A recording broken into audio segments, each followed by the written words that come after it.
Hello everybody. In this video we will discuss acidity of alcohols.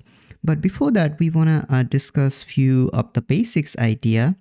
So let's say we have two acids HA and HB. So how can we define which one is more acidic? Well, we can simply say just look at their pKa values and tell us which one is more acidic. Let's say pKa of HA is, I'm gonna say 12, and pKa of HB is, let's say 25. So what this tells us, lower the pKa, more acidic that compound would be. So in this particular case, our compound HA, it has lower pKa, so that will be more acidic. So lower the pKa implies more acidic the compound is. So that's one way to look at it. Now the question is why? So what is an HA acid dissociations looks like? So if HA is dissociated into, I'm just putting here a random equilibrium sign. So what would happen if HA dissociated into its constituent? So it's going to make its conjugate base. So that is our conjugate base, A minus and H plus. So this is our conjugate base. Now this equations right here, it's going to depends two things. So how good the A minus is. So what is the stability of this conjugate base? So is it stable enough?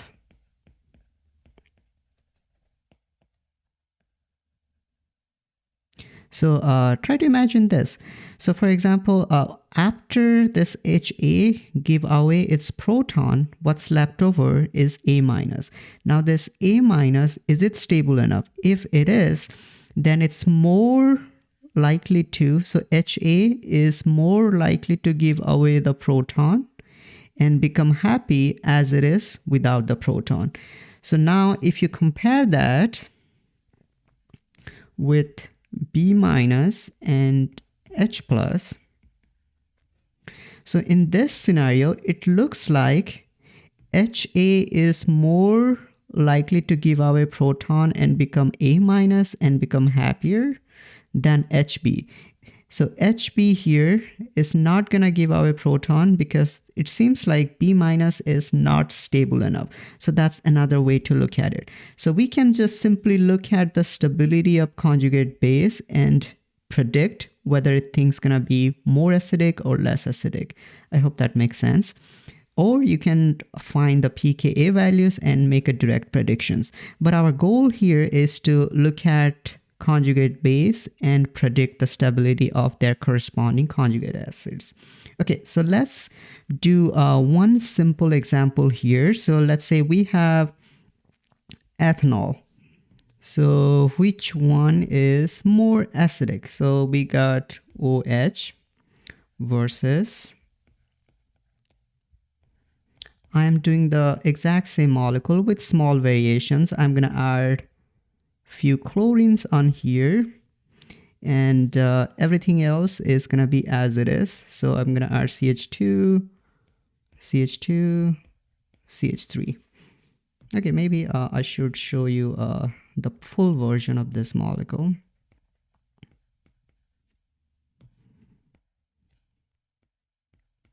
H, H, and let's add hydrogen here as well. Okay, so now let's look at what happens after both of these give away their protons. So let's say these things give away the protons, so that's left over is gonna be CCO minus.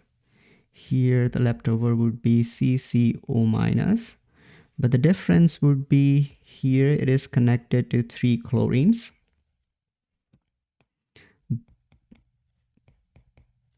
but now it is connected to all hydrogens.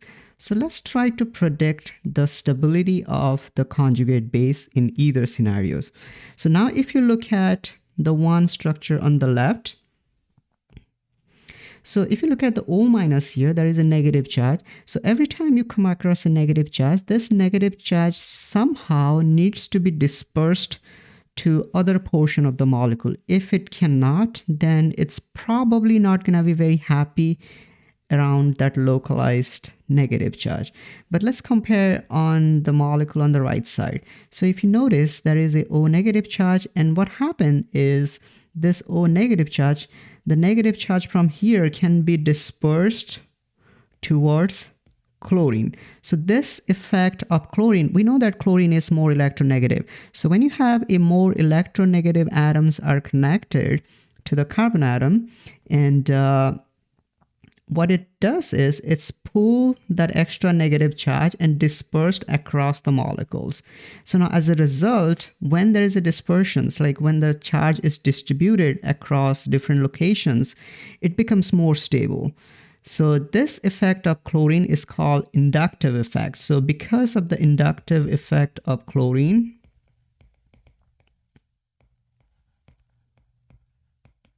so here inductive effect of chlorine will stabilize the conjugate base better. So now we know that this molecule is more stable. So let's say, let's draw it out. So this one is more stable. And we, based on our rule, what we have learned before, if the conjugate base is more stable, the corresponding conjugate acid, which is in this case, the corresponding conjugate acid is this one. The corresponding conjugate acid will be more acidic. So this one would be more acidic. All right. So that's it. So this is how inductive effect works. So maybe you can use this same idea and tell yourself, try to solve this one. Pause the video after you've seen the structure.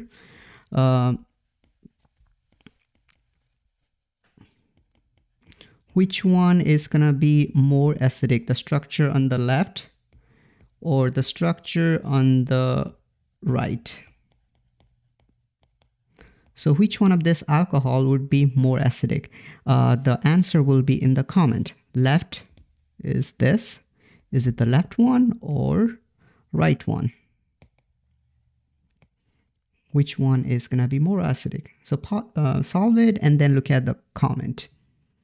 All right, let's stop here.